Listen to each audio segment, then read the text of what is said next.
There are a lot of beautiful things in this world, and we have featured wildlife galore, but few things are rivaled in beauty, uniqueness, and marvelous power as the forces of nature itself. It is some of the greatest things in the outdoors. I'm Alex, the host of The Great Outdoors, the Florida Wildlife Guy. Today I want to show you some of my most memorable moments in the great outdoors. We're out here in a serious storm. This is severe weather. Woo! From drought to deluge, few things have the ability to change a person's life as the forces of nature, because few things are greater than the great outdoors. Whether you like it or not, weather has made impacts on all of our lives. There is no way to avoid it. From time to time, we have events that are classified as extreme weather. Below freezing temperatures causing pipes to freeze, walkways to become slippery. I've never seen this. Floridians, they just don't know how to act on ice. Ice. And children's playground equipment unusable. But eventually, every year, this changes. The ice melts. The ancient Egyptians referred to these annual conditions as acts of Ra, the sun god. This star provides our planet with enough heat to sustain liquid oceans. Our planet rotates full swing around the sun every 365.25 days. Throw a moon in the equation and now we have our tides. Due to the gravitational effect of another giant mass orbiting around us, the same way we orbit around the sun, rotating at the perfect distance that when the moon passes between your eyes and the sun, we have a solar eclipse. Last year, the entire United States witnessed what is being called the Great Eclipse. The sun heats up water on the surface in trees, plants, streams, rivers, and oceans. That water turns into vapor. The vapor rises up into our atmosphere, where the water vapor cools and recondenses back into liquid, forming clouds, like a perpetual motion device. When enough water vapor condenses, we get amazing clouds, all sorts of shapes and sizes. Cumulonimbus clouds are called thunder boomers. They are the clouds that bring drought to a deluge, rarely but sometimes forming hail, anywhere from the size of a marble to a softball. This happens when large amounts of water are present in the upper atmosphere, usually requiring the emergence of two forces like a heat wave combined with a cold front. The point where these two touch is likely to form supercells, towering clouds or wall clouds, which produce massive amounts of rain and sometimes tornadoes. Tornadoes have generated some of the highest record winds, but the scale of a tornado is nothing compared to the scale of a hurricane. Hurricanes can be over 100 miles wide, and their devastation can be felt across the whole entire eastern seaboard. This was last year with my experience through Hurricane Michael. Like I said, without a doubt, everybody has been affected in some way or another by natural forces, also known as weather. It is essential that we continue to research and further understand what causes these natural weather phenomenons, because at some point or another, everyone is affected by them. And I highly recommend y'all following the Weather Channel, because it is not only miraculous, it can actually save your life. A quick Google search reveals that the entire southeastern United States is in a heat wave. Blistering heat with no rain.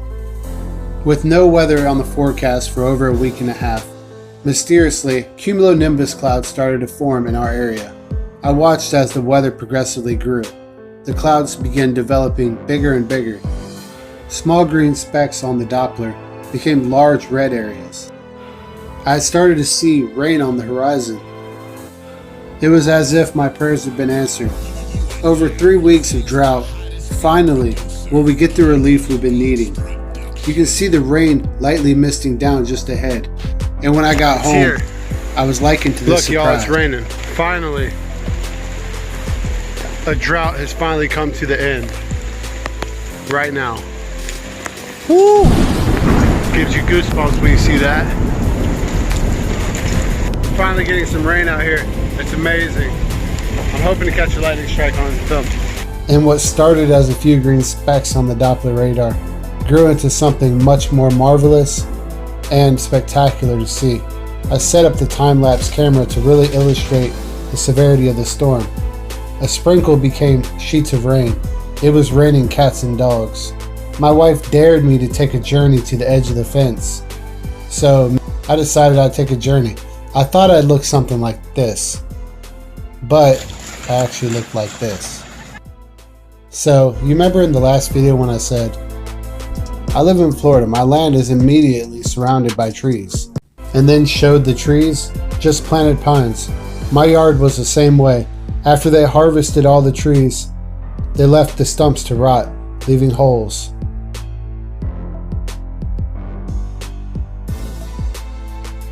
So much rain you can see the organic matter drifting away. This is what I mean by erosion. God dang, I just missed the lightning. Yeah, so out of nowhere, that looks like an oasis island now all of a sudden, doesn't it? This is what my yard looked like just an hour earlier. Look y'all, it's raining.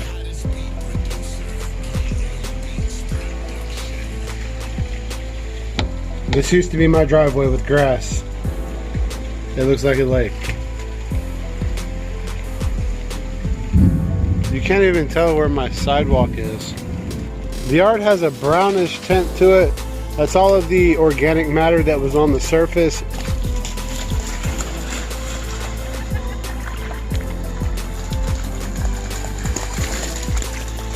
Can't even keep up with him. I didn't, he just ran there. Do you remember earlier in the video when I said, I'm hoping to catch a lightning strike on film? I spent the next over hour just filming, trying to capture good lightning strike footage. That would have been my first. This is everything I got. I'm about to catch one on camera right now. I bet you. Right there's a dark ass cloud. I got it! Yes! As day turned to night, it seemed as though I wasn't going to get too many lightning strikes. Here's everything I got. I want to give a big shout out to a new friend of mine, Ohio Herper 17. We have a lot of things in common. Confirmed tornado going on right in there to the right. I'm the Florida wildlife guy, and he is Ohio Herper. Like I said before, we're building a team with a mission, all about conservation. Here's some of the wonderful footage he captured of a tornado that just went through Ohio. Be sure y'all go over to his channel and subscribe and let him know I sent you. Thanks everyone for your support. I really appreciate it. Clayton, wedge tornado. This is not good for the people of Trotwood or Shiloh at all. I continued to follow the storm northeast to keep up with the tornado. Visibility was less than ideal. Everyone wants to save the planet. I know we can do it. We are the many. Welcome to the colony. Together we have the power to improve our planet. Don't ever underestimate it. The tools are right in front of us. It's your heart and mind at your fingertips, and now we have the connections. We're building a team with a mission, all about conservation. Communication around the earth only takes seconds. Together we will change this planet. All this talk about extinction, so many good reasons to listen. Our existence. Grow a garden and reduce your dependence. Put native trees and flowers in it. Bees and butterflies pollinate them. Seeds fall and create new plant seedlings. These plants take in carbon and create oxygen. That is a step towards a solution. That is your power in action. Making a difference, you have our support, friend. Thank you for every moment you listen. If you choose to, thank you for your subscription. I put everything into this content. It's our one and only planet.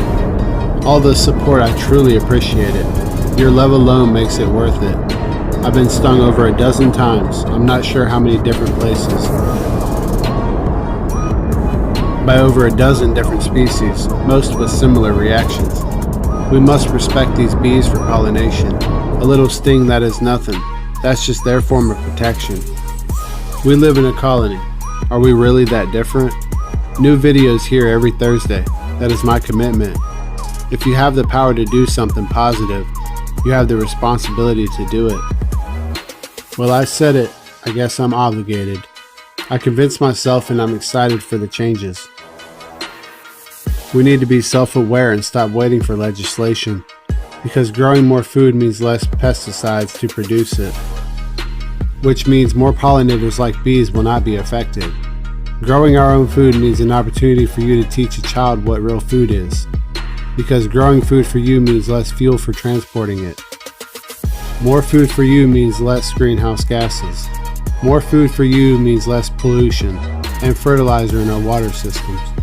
Welcome to the great outdoors, friends. Let's make a difference.